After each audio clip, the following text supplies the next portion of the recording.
বিশ্বনবী মায়ার নবী বলেন, দুনিয়ার মধ্যে যেখানে কোরআন থেকে আলোচনা করা হয় আর বান্দা যদি কোরআনের আলোচনা শোনার জন্য একত্রিত হয়ে যায়, নাজালাত আলাইহিমুস সাকিনা, যতক্ষণ কোরআন থেকে আলোচনা করা হবে আর বান্দা বান্দিগুলো ঠান্ডাকে উপেক্ষা করে দিয়ে, শীতকে উপেক্ষা করে দিয়ে, বাধা বিপত্তি উপেক্ষা করে দিয়ে, রাতের ঘুমকে হারাম করে দিয়ে যারা যতক্ষণ পর্যন্ত আলোচনা চলে মনোযোগ সহকারে আলোচনা শুনবে, আল্লাহ পাক বলেন তাদের প্রতি আমার রহমতের বৃষ্টিগুলো বর্ষণ হইতে থাকে। জোরে কোন সুবহানাল্লাহ। আরেকটু জোরে বলেন সুবহানাল্লাহ। এটা বললাম 3 নম্বরের ফজিলত।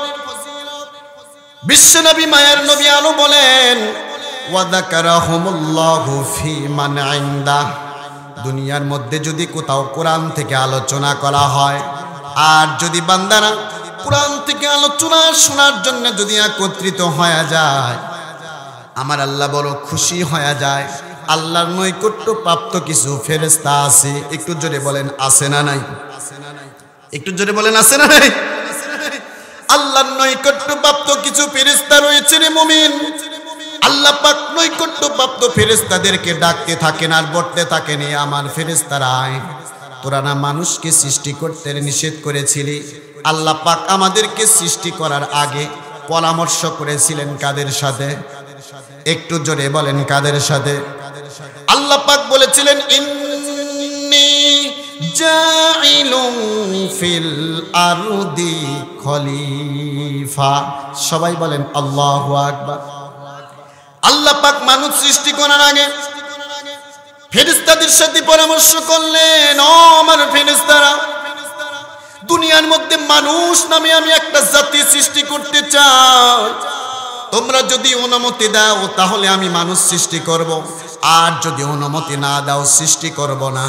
ফেরেশতারা কি অনুমতি দিয়েছিল নাকি নিষেধ করেছিল? একটু জোরে বলেন, অনুমতি দিয়েছিল নাকি নিষেধ করেছিল? ফেরেশতারা বলেছিল না, ওয়া নাহনু নুসাব্বিহু বিহামদিকা ওয়া নুকদ্দিসু লাক। ফেরেশতারা বলেছিল, আল্লাহ মানুষ কেন সৃষ্টি করবেন? মানুষ সৃষ্টি করলে তারা আপনার ইবাদত বন্দেগী করবে না, আপনাকে ভুলে যাবে। তারা দুনিয়ার মধ্যে মারামারি, হানাহানি, রক্তপাত করবে, তারা আপনার ইবাদত বন্দেগী কিন্তু ঠিক মতে করবে না। আল্লাহ পাক ফেরেশতাদের কথাকে উপেক্ষা করে দিয়ে একতরফা ভাবে যে জাতিকে আমার আল্লাহ সৃষ্টি করেছেন ওই জাতির নাম হলো মানব জাতি। জোরে বলেন সুবহানাল্লাহ। আল্লাহ পাক ফেরেশতাদেরকে উপেক্ষা করে দিয়ে একটি জবাব দিয়েছিলেন, ওই জবাবটা কোরআনের মধ্যে আছে না নাই? আল্লাহ বলেছিলেন, ইন্নী আ'লামু মা লা তা'লামুন।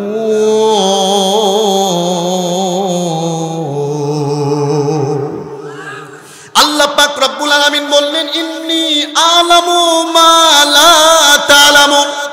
ও আমার ফেরেশতারা, তোমরা বলতেছো মানুষ সৃষ্টি করলে তারা আমি আল্লাহকে ভুলে যাবে, কিন্তু আমি তো মনে করি না আমার বান্দা আমাকে ভুলবে না। আমার বান্দা আমার ইবাদত করবে, আমার তাসবিহ পড়বে, আমার কোরআন তেলাওয়াত করবে। আমার বান্দা দুনিয়াতে মারামারি করবে না।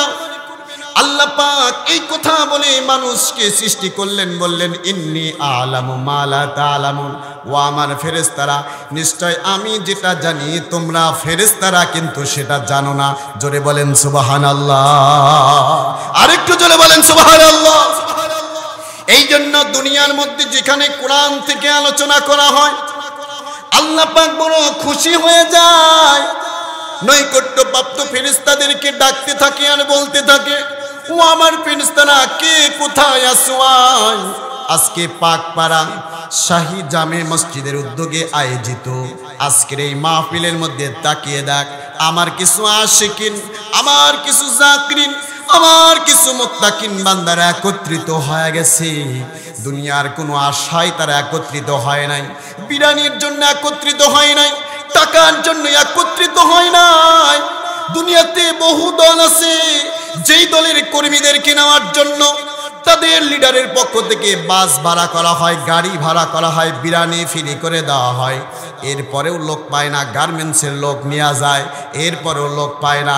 আর কোরআনের মাহফিলে যারা আসে টাকা পয়সা দেওয়া লাগে না, নিজের টাকা খরচ করে মাহফিলে এসে পকেট থেকে আরো টাকা দেওয়া যায়। জোরে বলেন সুবহানাল্লাহ। কোরআনের পাখি একটি কথা বলে দিয়েছিল, বেশি লাফালাফি করো না, গাছের গোড়ায় এমন জোরে ঝাঁকি দিবে দাদাবাড়ি দিল্লিতে যায় পড়বা। জোরে বলেন ঠিক কিনা? সারা পৃথিবীর মানুষ দেখেছে কোরআনের পাখির কথা কিভাবে বাস্তবায়ন হয়েছে। বাংলাদেশের মানুষ এমন ভাবে তাদেরকে লাঞ্ছিত করেছে, আগামীর বাংলাদেশে আওয়ামী লীগকে সংসদে দেখতে চাই না, চাই না, চাই না। জোরে বলেন ঠিক কিনা? এমন স্বৈরাচার হাসিনার দোসরও বাংলাদেশে বর্তমান কিছু আছে, এরা বিভিন্ন প্রোপাগান্ডা চালাইতেছে। আমার প্রিয় ভাইরা, একটা জিনিস মনে রাখবেন, সাপ যদি মারা যায় এরপরে একটু নড়াচড়া করে, করে কি করে না সাপে? তবে সাপের নড়াচড়া দেখে ভয় পাওয়া যাবে না, সাপের কোনো শক্তি নাই, ঠিক কিনা? তো ওদিকে যাবো না, আমি অল্প সময় আলোচনা করবে ইনশাআল্লাহ। আমি যতটুকু টাইমে আলোচনা করি, আপনারা কি ধৈর্য সহকারে আলোচনা শোনার জন্য প্রস্তুত আছেন? ইনশাআল্লাহ, ইনশাআল্লাহ। আমরা সর্বপ্রথম সেই রব্বে কারীমের দরবারে শুকরিয়া জ্ঞাপন করছি যে রব্বে কারীম দয়া করে মেহেরবানি করে আজকের এই জান্নাতি সামিয়ানার নিচে আমাদেরকে নিয়ে আসছেন। এতে আপনারা খুশি না বেজার? একটু জোরে বলেন, খুশি না বেজার? যদি খুশি হয়ে থাকেন, সে আল্লাহকে খুশি করণার্থে একবার জবান খুলে হৃদয়ের গভীর থেকে প্রাণ উজাড় করে দিয়ে কণ্ঠের সাথে কণ্ঠের মিল রেখে একবার কালিমাতুর শুকর পড়ে নিচ্ছি, আলহামদুলিল্লাহ হামদান কাসীরান তাইয়িবান মুবারাকান ফীহি আল্লাহুম্মা লাকাল হামদু কামা ইয়ামবাগি লিজালালি ওয়াজহি ওয়া আযীমি সুলতানি। আমরা প্রশংসা করলাম কার? একটু জোরে বলেন না কার? আল্লাহর প্রশংসা করতে কি লজ্জা লাগে, শরম লাগে, কোনো অসুবিধা আছে? আল্লাহর নবীর আল্লাহর পরেই প্রত্যেকটা মাহফিলের মধ্যে দেখবেন ওলামায়ে কেরামগণ আল্লাহর প্রশংসার পরে নবীর প্রতি দরুদ পাঠ করে, করে কি করে না? এটা কেন করে? হাদিসের মধ্যে আসছে, কুল্লু আমরিন জিবালিন লাম ইউবদা বিহামদিল্লাহ, কুল্লু আমরিন লাম ইউবদা বিসলাতিন নবী সাল্লাল্লাহু আলাইহি ওয়াসাল্লাম ফাহুয়া আখতা। যে মাহফিলের মধ্যে কোরআন থেকে আলোচনা করা হয় অথচ আল্লাহর প্রশংসা করা হয় না, কোরআন থেকে আলোচনা করা হয় অথচ নবীর প্রতি দরুদ পাঠ করা হয় না, ওই মাহফিলটা বরকত শূন্য। কি শূন্য? ওই মাহফিলের মধ্যে কোনো বরকত থাকে না। এজন্য আল্লাহর প্রশংসার পরে প্রিয় নবী সাল্লাল্লাহু আলাইহি ওয়াসাল্লামের প্রতি একবার মহব্বতে বাংলার জমিন থেকে দরুদ পাঠিয়ে দিই, সকলে পড়ি সাল্লাল্লাহু আলাইহি ওয়াসাল্লাম। সম্মানিত উপস্থিতি, আমি পবিত্র কুরআনুল কারীমের সূরা মুদ্দাসসির থেকে তেলাওয়াত করেছি।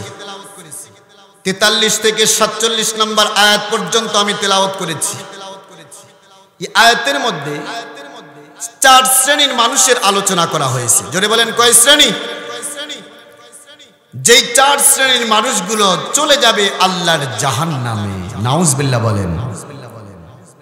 আমাদের একটু জানা দরকার আছে না নাই, যে সেই 4 শ্রেণীর মানুষ কারা? যারা জান্নাতে যাবে না, যাবে কোথায়? জাহান্নামে। ইনশাআল্লাহ আজকে এই আয়াতের উপর ভিত্তি করে 4 শ্রেণীর মানুষদেরকে চিনে ইনশাআল্লাহ এরপর আমরা বাড়িতে যাব ইনশাআল্লাহ। তার আগে আমরা যারা এই মাহফিলের মধ্যে আসছি, অনেকেই, অনেক যুবক ভাই, অনেক বৃদ্ধ বাবাজিরা স্প্যান্ডেলের বাহিরে, শাস্টলে, দোকানে, মেলায় আড্ডা দিতেছেন। আমি আপনাদেরকে উদাত্ত আহ্বান জানাবো, আপনারা ওইখানে না থেকে জান্নাতি সামিয়ানার নিচে চলে আসেন। এই মাহফিলের মধ্যে যদি বসে আল্লাহ পাক রব্বুল আলামিন তাদেরকে জান্নাতি মানুষ হিসেবে কবুল করে নিবে। যদি বলেন সুবহানাল্লাহ। এখানে আলোচনা হবে কোরআন থেকে। যদি বলেন কিসের থেকে আলোচনা হবে? কোরআন থেকে। এখানে আপনারা যারা আসছেন, আচ্ছা বলেন সবাই কিসের আকর্ষণ আসছেন? কোরআনের আকর্ষণ। যদি বলেন কিসের আকর্ষণ? কোরআনের আকর্ষণ। এই কোরআন থেকে আলোচনা করা হবে। কোরআন থেকে আলোচনা শুনলে লাভ কি, আর এই মাহফিলের মধ্যে আমরা যারা আসছি আমাদের কি লাভ, এ সম্পর্কে ভূমিকা স্বরূপ আমি একটি হাদিস আপনাদেরকে শোনাবো ইনশাআল্লাহ। আল্লাহর হাবিব বিশ্বনবী বলেন, মা ইয়াকুদু কওমুন ইল্লা ইয়াযকুরুনাল্লাহা ইল্লা হাফাতহুমুল মালাইকা ওয়া গাশিয়াতহুমুর রাহমাহ ওয়া নাযালাত আলাইহিমুস সাকিনাহ ওয়া যাকারাহুমুল্লাহু ফি মান ইনদাহ। সবাই বলেন আল্লাহু আকবার। আল্লাহর হাবিব বিশ্বনবী বলেন, মা ইয়াকুদু কওমুন ইল্লা ইয়াযকুরুনাল্লাহ ইল্লা হাফাতুহুমুল মালাইকা। বান্দা বান্দিরা যদি দুনিয়ার মধ্যে এমন জায়গায় একত্রিত হয়ে যায় যেই জায়গার মধ্যে কোরআন থেকে আলোচনা করা হবে, জোরে বলেন কিসের থেকে? আরেকটু জোরে বলেন কিসের থেকে? কোরআন থেকে আলোচনা যেখানে করা হয়, আর বান্দা বান্দি যদি কোরআনের আলোচনা শোনার জন্য যদি প্যান্ডেলের মধ্যে এসে উপস্থিত হয়ে যায়, ওই মাহফিলটা দুনিয়ার কোনো জায়গা থাকে না। ওই মাহফিলের জায়গাটাকে আমার আল্লাহ জান্নাতি ফেরেশতাদের মাধ্যমে বেষ্টন করে নাই। জোরে বলেন সুবহানাল্লাহ। ওয়া গাশিয়াতুহুমুর রাহমা। বিশ্বনবী মায়ার নবী বলেন, দুনিয়ার মধ্যে যদি কোথাও কোরআন থেকে আলোচনা করা হয় আর বান্দা বান্দি কোরআনের আলোচনা শোনার জন্য একত্রিত হয়ে যায়, ওই মাহফিলের চতুর্পার্শ্বে আল্লাহর রহমত গুলো বেষ্টন করে নাই। জোরে কোন সুবহানাল্লাহ। তাহলে আল্লাহর রহমত বেষ্টন করে নাই। দুই নাম্বার রহমতের ফেরেশতারা বেষ্টন করে নাই। ওয়া নাযালাত আলাইহিমুস সাকিনাহ। বিশ্বনবী মায়ার নবী বলেন, দুনিয়ার মধ্যে যেখানে কোরআন থেকে আলোচনা করা হয় আর বান্দা যদি কোরআনের আলোচনা শোনার জন্য একত্রিত হয়ে যায়, নাযালাত আলাইহিমুস সাকিনাহ। যতক্ষণ কোরআন থেকে আলোচনা করা হবে আর বান্দা বান্দিগুলো ঠান্ডাকে উপেক্ষা করে দিয়ে, শীতকে উপেক্ষা করে দিয়ে, বাধা বিপত্তি উপেক্ষা করে দিয়ে, রাতের ঘুমকে হারাম করে দিয়ে যারা যতক্ষণ পর্যন্ত আলোচনা চলে মনোযোগ সহকারে আলোচনা শুনবে, আল্লাহ পাক বলেন তাদের প্রতি আমার রহমতের বৃষ্টিগুলো বর্ষণ হইতে থাকে। জোরে কোন সুবহানাল্লাহ। আরেকটু জোরে বলেন সুবহানাল্লাহ। এটা বললাম 3 নম্বরের ফজিলত। বিশ্বনবী মায়ার নবী আলো বলেন, ওয়া যাকারাহুমুল্লাহু ফি মান ইনদাহ। দুনিয়ার মধ্যে যদি কোথাও কোরআন থেকে আলোচনা করা হয় আর যদি বান্দারা কোরআন থেকে আলোচনা শোনার জন্য যদি একত্রিত হয়ে যায়, আমার আল্লাহ বড় খুশি হয়ে যায়। আল্লাহর নৈকট্য প্রাপ্ত কিছু ফেরেশতা আছে। একটু জোরে বলেন আছে না নাই? একটু জোরে বলেন আছে না নাই? আল্লাহর নৈকট্য প্রাপ্ত কিছু ফেরেশতা রয়েছে রে মুমিন। আল্লাহ পাক নৈকট্য প্রাপ্ত ফেরেশতাদেরকে ডাকতে থাকেন আর বলতে থাকেন, আমার ফেরেশতারা আয়, তোরা না মানুষকে সৃষ্টি করতে নিষেধ করেছিলি। আল্লাহ পাক আমাদেরকে সৃষ্টি করার আগে পরামর্শ করেছিলেন কাদের সাথে? একটু জোরে বলেন কাদের সাথে? আল্লাহ পাক বলেছিলেন, ইন্নী জাইলুন ফিল আরদি খলিফা। সবাই বলেন আল্লাহু আকবার। আল্লাহ পাক মানুষ সৃষ্টি করার আগে ফেরেশতাদের সাথে পরামর্শ করলেন, ও আমার ফেরেশতারা, দুনিয়ার মধ্যে মানুষ নামে আমি একটা জাতি সৃষ্টি করতে চাই। তোমরা যদি অনুমতি দাও তাহলে আমি মানুষ সৃষ্টি করব, আর যদি অনুমতি না দাও সৃষ্টি করব না। ফেরেশতারা কি অনুমতি দিয়েছিল নাকি নিষেধ করেছিল? একটু জোরে বলেন, অনুমতি দিয়েছিল নাকি নিষেধ করেছিল? ফেরেশতারা বলেছিল না, ওয়া নাহনু নুসাব্বিহু বিহামদিকা ওয়া নুকদ্দিসু লাক। ফেরেশতারা বলেছিল আল্লাহ মানুষ কেন সৃষ্টি করবেন? মানুষ সৃষ্টি করলে তারা আপনার ইবাদত বন্দেগী করবে না, আপনাকে ভুলে যাবে। তারা দুনিয়ার মধ্যে মারামারি, হানাহানি, রক্তপাত করবে, তারা আপনার ইবাদত বন্দেগী কিন্তু ঠিক মতে করবে না। আল্লাহ পাক ফেরেশতাদের কথাকে উপেক্ষা করে দিয়ে একতরফা ভাবে যে জাতিকে আমার আল্লাহ সৃষ্টি করেছেন ওই জাতির নাম হলো মানব জাতি। জোরে বলেন সুবহানাল্লাহ। আল্লাহ পাক ফেরেশতাদেরকে উপেক্ষা করে দিয়ে একটি জবাব দিয়েছিলেন।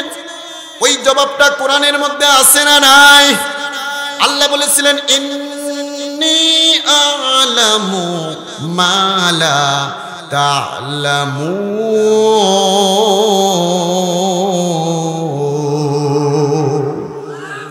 আল্লাহ পাক রব্বুল আলামিন বললেন ইন্নী আ'লামু মা লা তা'লামুন।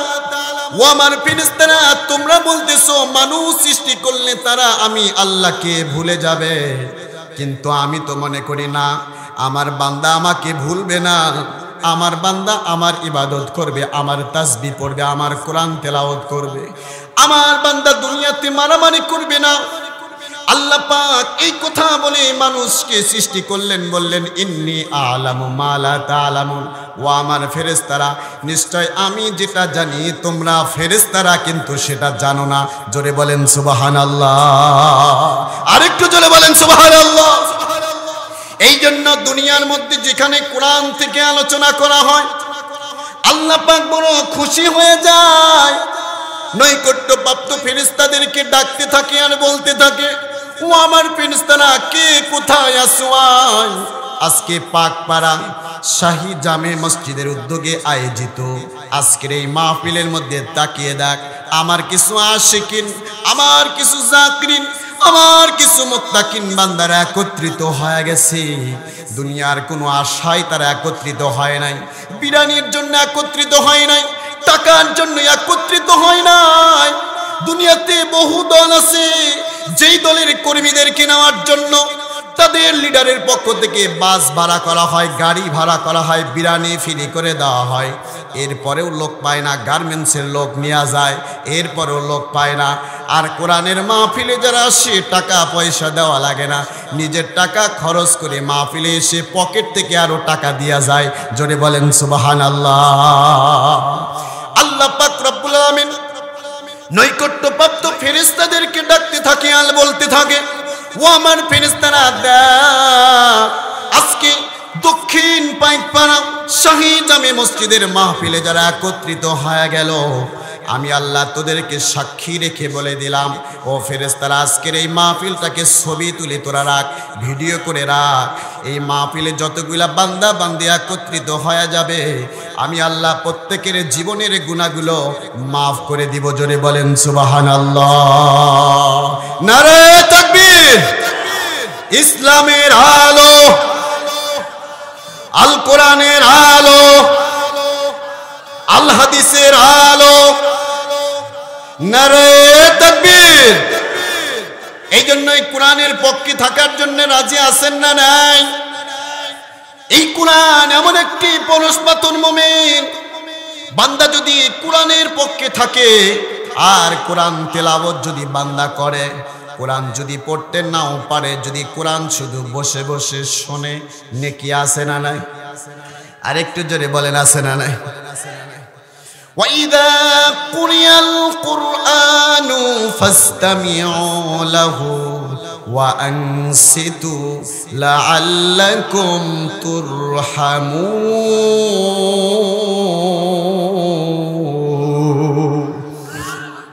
আল্লাহ পাক বলেন, বান্দা বান্দি শোন, দুনিয়ার মধ্যে যদি কোথাও কোরআন তেলাওয়াত করা হয়, ওয়াইদা কুরিয়াল কোরআন ফাস্তামিউ লাহু, কোরআন যেখানে তেলাওয়াত করা হবে কোরআন শোনা ওয়াজিব। কোরআন শোনা কি? আজকে দেখা যায় কোরআনের মাহফিল চলে আর সেই মাহফিলের পাশেই বিভিন্ন মেলা দোকানপাটের অভাব নাই, কোরআনের আওয়াজ চলে, হেদায়েত তাদের কপালে নাই। ঠিক কি না? আমি যে চারটা ফজিলতের কথা বললাম, আল্লাহর রহমত বেষ্টন করে নাই, রহমতের ফেরেশতা নামে বেষ্টন করে নাই। আল্লাহর রহমতগুলো বান্দার প্রতি অঝোর ধারায় বর্ষণ হয়, আর আল্লাহ পাক নৈকট্যপ্রাপ্ত ফেরেশতাদের কাছে আমাদের নিয়ে গর্ব করতে থাকে। এটা কি যারা মাহফিলের বাহিরে আছে তাদের জন্য, নাকি ভিতরে আছে যারা তাদের জন্য? একটু জোরে বলেন, ভিতরে না বাইরে? ভিতরে যারা আছে তাদের জন্য রে মুমিন, বাহিরে যারা আছে তাদের মতো হতবাগান কেউ নাই। আজকের এই মাহফিল কালকে কিন্তু থাকবে না। রহমতের বাগানটা ফজর হয়ে যাওয়ার আগে আগেই ভেঙে যাবে। ও কপাল পোড়া মুসলমান, বাড়ির পাশে মাহফিল হয়, তুমি এখনো মাহফিল প্যান্ডেলের মধ্যে আসতে পারলা না। বিশ্বনবী মায়ার নবী বলেন, 40 জন নেককার মানুষ যে জায়গায় একত্রিত হয়ে কোরআন শুনবে, কোরআনের আলোচনা করবে, ওই 40 জনের মধ্যে একজন না একজন নেককার বান্দা বান্দি যদি থাকে, আল্লাহ তার উসিলায় প্রত্যেকের জীবনের গুনাহগুলো মাফ করে দিবে। জোরে বলেন সুবহানাল্লাহ। এজন্য আমরা যারা এই মাহফিলের মধ্যে আসছি, আপনারা খুশি না বেজার? আর একবার কি সেই রবকে খুশি করণার্থে পড়া যাবে না আলহামদুলিল্লাহ? সবাই প্রাণ উজাড় করে দিয়ে পড়ে নিচ্ছে আলহামদুলিল্লাহ। আপনি আমি যত বেশি প্রশংসা করব, প্রশংসা করলে খুশি হন কে? আল্লাহ। একটু জোরে বলেন কে? আল্লাহ খুশি হন। আর বান্দা যত বেশি নিয়ামতের শুকরিয়া আদায় করবে, নিয়ামত বাড়িয়ে দিবেন কে? আল্লাহ পাক কি বলেছেন?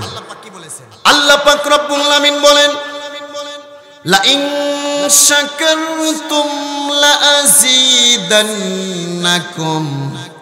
ওয়া লা ইন কাফারতুম ইন্না আযাবি লাশাদীদ।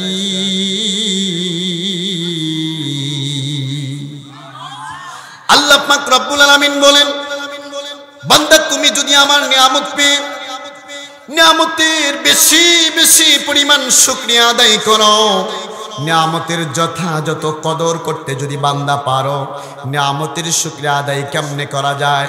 আমরা তো মনে করি জবান দ্বারা আলহামদুলিল্লাহ বললেই প্রশংসা হয়, আল্লাহর নিয়ামতের শুকরিয়া আদায় হয়। সব নিয়ামতের শুকর শুধু আলহামদুলিল্লাহ বললে আদায় হয় না। সুস্থ শরীর আল্লাহ দান করেছেন, নামাজ পড়তে হবে।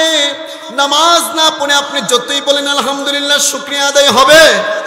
একটু জোরে বলেন হবে? লক্ষ কোটি টাকা আপনাকে সম্পদ আল্লাহ দান করেছে, হজ করেন না, যাকাত দেন না, আল্লাহ রাস্তায় ব্যয় করেন না, মসজিদ একটা নির্মাণ কাজ চলে, প্রতি শুক্রবারে কত মানুষ মসজিদে দান করে, 50টা টাকাও কোনোদিন আপনি দেন না।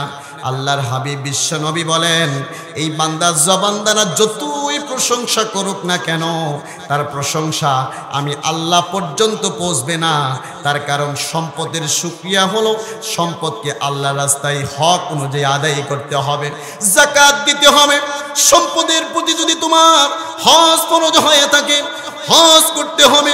আজকে সম্পদশালী ব্যক্তিদের দেখা যায় হজ করতে 5 থেকে 6 লক্ষ টাকা লাগে। এই ভয়ে অনেকে হজ করে না। আছে না নাই? এই এলাকায় আছে কিনা জানা নাই, তবে আমার এলাকা বগুড়াতে আছি। লক্ষ টাকা খরচ হবে, সেই ভয়ে হজ করে না রে মুমিন। কিন্তু মনে রাখবেন, আল্লাহর হাবিব বিশ্বনবী বলে গেছেন, বান্দা যদি সম্পদের হক ঠিকমতো আদায় না করে, সম্পদের যাকাত ঠিকমতো না আদায়, হজ আদায় না করে, ইতিম মিসকিন অসহায়দেরকে সাহায্য না করে, ইসলামের জন্য যদি খরচ না করে, এই সম্পদগুলোকে কিয়ামতের ময়দানে আমার আল্লাহ রব্বুল আলামিন বিষাক্ত সাপে রূপান্তরিত করবে। জোরে কোন নাউজুবিল্লাহ। কি সাপে রূপান্তরিত করবে জোরে বলেন? বিষাক্ত সাপ, এত বিষাক্ত সাপ। আল্লাহর হাবিব বিশ্বনবী বলেন, এই সাপগুলো এত বিষাক্ত, এত বিষাক্ত, কিয়ামতের ময়দানে নয়, বান্দা যখন ইন্তেকাল হয়ে যাবে, আমার আপনার লাশটা যখন কবরের মধ্যে রাখা হবে, কবরের মধ্যে রাখার সঙ্গে সঙ্গে আল্লাহ রাব্বুল আলামিন একটা না দুইটা না 99টা সাপ বান্দাকে দংশনের জন্য নিযুক্ত করে রাখবে। একবার যখন বান্দাকে দংশন করবে, 1 গজ না 2 গজ না 70 গজ মাটির নিচে বান্দা চলে যাবে। আবার বান্দাকে উঠানো হবে, আবার বান্দাকে দংশন করা হবে। আবার বান্দাকে উঠানো হবে, আবার বান্দাকে দংশন করা হবে। এইভাবে কিয়ামত পর্যন্ত ওই বান্দাকে সাপগুলো দংশন করতে থাকবে। জোরে কর নাউজুবিল্লাহ।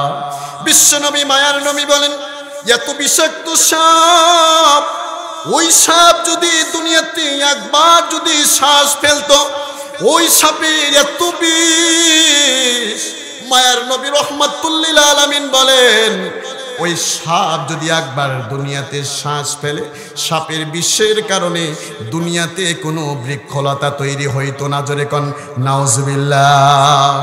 এই সাপগুলো কিয়ামতের ময়দানে সম্পদশালী ব্যক্তির গলার সাথে ঝুলে দেওয়া হবে, আর এইভাবে দংশন করবে রে মুমিন, আর বলবে আমি তোমার আনা মালুকা, আমি তোমার সম্পদ, আমি তোমার দুনিয়ার যেই বন সম্পদ ছিল সেই টাকা পয়সা, দুনিয়াতে সম্পদের হক ঠিক মতো আদায় না করার কারণে আল্লাহ রব্বুল আলামিন আজকে আমাকে বিষাক্ত সাপে রূপান্তরিত করে দিয়েছে, আমি সাপ হয়ে তোমাকে দংশন করতে থাকবো। জোরে কোন নাউজুবিল্লাহ। এই জন্য সম্পদের হক আল্লাহ রাস্তায় ব্যয় করার মাধ্যমে শুকরিয়া হবে রে মুমিন। সুস্থ শরীর আল্লাহ আপনাকে দান করেছে, বাড়ির পাশে আপনার জন্য মসজিদ অপেক্ষা করে, ইমাম সাহেব আজান দিয়ে দেয়, সব মানুষ মসজিদে গিয়ে নামাজ পড়ে। আপনি কত বড় হতবাগা কপাল পোড়া মুসলমান, মুয়াজ্জিনের আজান শোনার পরেও মসজিদে যাইতে পারেন না। আল্লাহর হাবিব বিশ্বনবী বলেন, লা সালাতা লিজারিল মসজিদ ইল্লা ফিল মসজিদ। বাড়ির পাশে যে ব্যক্তির মসজিদ রয়েছে, এই ব্যক্তি যদি মসজিদে গিয়ে যদি নামাজ আদায় না করে, লা সালাত, আল্লাহর হাবিব বিশ্বনবী বলে গেছেন, বাড়ির পাশে যেই ব্যক্তির মসজিদ থাকবে আর ওই মসজিদে গিয়ে যদি বান্দা নামাজ আদায় না করে, লা সালাতা, তার নামাজ হবে। একটু জোরে বলেন হবে। আচ্ছা, আমার কথা কি বোঝা যায় ভাইরা? আমার বোঝা যায় কথা? তাহলে বিশ্বনবী মায়ার নবী কি বললেন? লা সালাতা লিজারিল মসজিদ ইল্লা ফিল মসজিদ। আল্লাহু আকবার বলেন। বাড়ির পাশে যেই ব্যক্তির মসজিদ রয়েছে আর সে অলসতার কারণে মসজিদে গিয়ে নামাজ আদায় না করে, বাড়িতে তাড়াহুড়া করে নামাজ পড়ে ঘুমিয়ে গেল, আল্লাহর হাবিব বিশ্বনবী বলেন, লা সালাতা, ওই বান্দার নামাজ একটাও হয় না, একটাও হয় না। আজকে আমরা অলসতা করে বাড়ির পাশে মসজিদ, তারপরে সেখানে গিয়ে নামাজ পড়ি না। আল্লাহ পাক আমাদেরকে দুনিয়াতে পাঠিয়েছেন, কোটি কোটি মাখলুক আমার আল্লাহ তৈরি করেছেন, তবে এত মাখলুকাতের মধ্য থেকে ছাঁটাই করে বাছাই করে আল্লাহ পাক দুই প্রকারকে নিজের ইবাদতের জন্য সৃষ্টি করেছেন। আল্লাহু আকবার বলেন। একটা হলো জিন আর একটা হলো ইনসান। আমাদেরকে সৃষ্টি করার পূর্বে এই পৃথিবীতে বসবাস করতো কারা? একটু জোরে বলেন তো কারা? জিন জাতি। জোরে বলেন কি জাতি? জিন জাতিরা তারা বসবাস করত। তো তারা যখন মারামারি হানাহানি ফাসাদ সৃষ্টি করলো, আল্লাহর বিধান ঠিক মতো মানলো না, আল্লাহ পাক তাদেরকে ফেরেশতার মাধ্যমে মেরে ধরে লাঠি পেটা করে সমুদ্র সৈকতে পাহাড়ে জঙ্গলে পাঠিয়ে দিলেন। এরপরে আল্লাহ পাক আমাদেরকে সৃষ্টি করলেন। আমাদেরকে সৃষ্টি করার পরে আল্লাহ পাক নিজের ইবাদতের জন্য মনোনীত করলেন। আল্লাহ পাক আমাদেরকে তার ইবাদতের জন্য মনোনীত করার কারণে আশরাফুল মাখলুকাত, সারা সৃষ্টি জগতের শ্রেষ্ঠ জাতি হলো আজকে হলো মানব জাতি। জোরে বলেন সুবহানাল্লাহ। আমাদেরকে আল্লাহ পাক তার ইবাদতের জন্য মনোনীত করেছেন, এতে আপনারা খুশি না বেজার? একটু জোরে বলেন খুশি না বেজার? আবারও পড়ি আলহামদুলিল্লাহ। আল্লাহ পাক আমাদেরকে সৃষ্টি করেছেন তার ইবাদতের জন্য, আর আল্লাহ পাক আমাদেরকে সৃষ্টি করে যতগুলো বিধান দান করেছেন, আপনারা জানেন বুনিয়াল ইসলাম আলা খামস, ইসলামের ভিত্তি কয়টি জিনিসের উপরে? একটু জোরে বলেন কয়টি? 5টি জিনিসের উপরে। এই 5টি জিনিসের মধ্যে সর্বপ্রথম হলো লা ইলাহা ইল্লাল্লাহু মুহাম্মাদুর রাসূলুল্লাহ। আল্লাহর হাবিব বিশ্বনবী বলেন, কোন বান্দা বান্দি যদি মান ক্বালা লা ইলাহা ইল্লাল্লাহ ঈমান ইখলাস নিয়ে যদি কোনো বান্দা বান্দি একবার এই কালিমাটা পাঠ করে, মান ক্বালা লা ইলাহা ইল্লাল্লাহ মুখলিসান দাখালাল জান্নাহ, 5 বার না 10 বার না 2 বার না 3 বার না, বান্দা যদি ইখলাস নিয়ে একবার যদি এই কালিমাটা পড়ে, আমার সাথে মহব্বতে পড়েন লা ইলাহা ইল্লাল্লাহু মুহাম্মাদুর রাসূলুল্লাহ।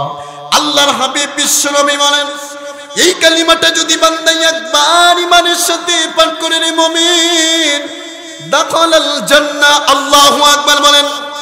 আল্লাহর হাবিব বিশ্বনবী বলেন, এই কালিমাটা একবার পাঠ করার কারণে আল্লাহ রাব্বুল আলামিন ওই বান্দাকে জাহান্নাম থেকে মুক্ত করে দিয়ে চিরস্থায়ীভাবে জান্নাতের ওয়ার্ডার দিয়ে দেয়। জোরে বলেন সুবহানাল্লাহ।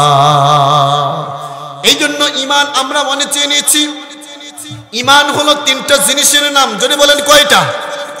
3টা জিনিসের নাম হলো ঈমান। 1 নম্বর হলো তাসদিক বিল জিনান, মানে অন্তরে বিশ্বাস করা। অন্তরে কি করা? ইকরার বিল লিসান। 2 নম্বর হলো জবানে স্বীকার করা।